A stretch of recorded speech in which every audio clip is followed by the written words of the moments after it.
সালটা ছিল ২০০৮ ২৬শে ডিসেম্বর।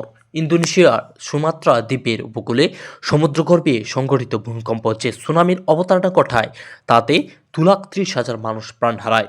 ইন্দোনেশিয়া থেকে সুদূর দক্ষিণ আফ্রিকা পর্যন্ত সমুদ্রগর্ভে ৩০ কিলোমিটার নিচে ছিল ভূমিকম্পের কেন্দ্রবিন্দু।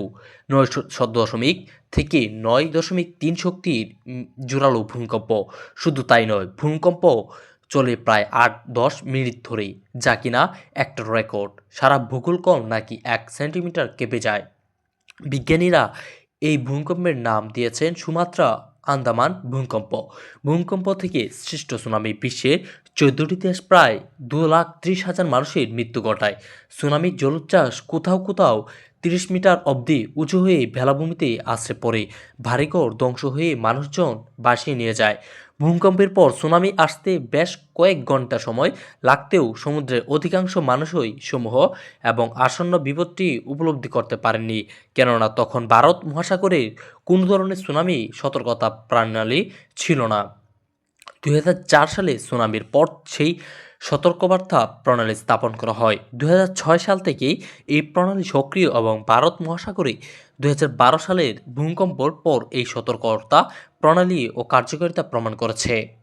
সুনামিতে প্রাণ হারায় ২,৩০,০০০ মানুষ, তাদের মধ্যে ১,৭০,০০০ বেশি ইন্দোনেশিয়ান। প্রাণহানি হিসেবে এরপরেও আসছে শ্রীলঙ্কা, ভারত, প্রধানত তামিলনাড়ু ও থাইল্যান্ড, মালদ্বীপ, সোমালিয়া।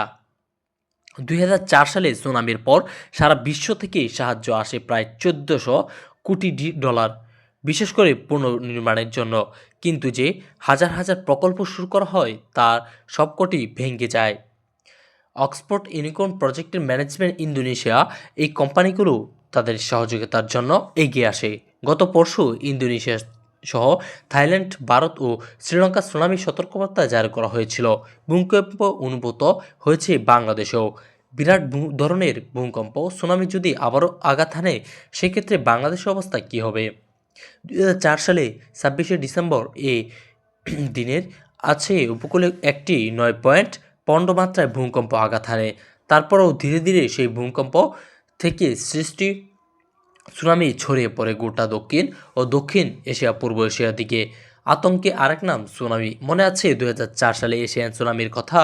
সাগরতলে ভূমিকম্পের কারণে সৃষ্ট এই সুনামি প্রাণীর কি তাণ্ডব লীলাই না চলেছিল ১১টি দেশে।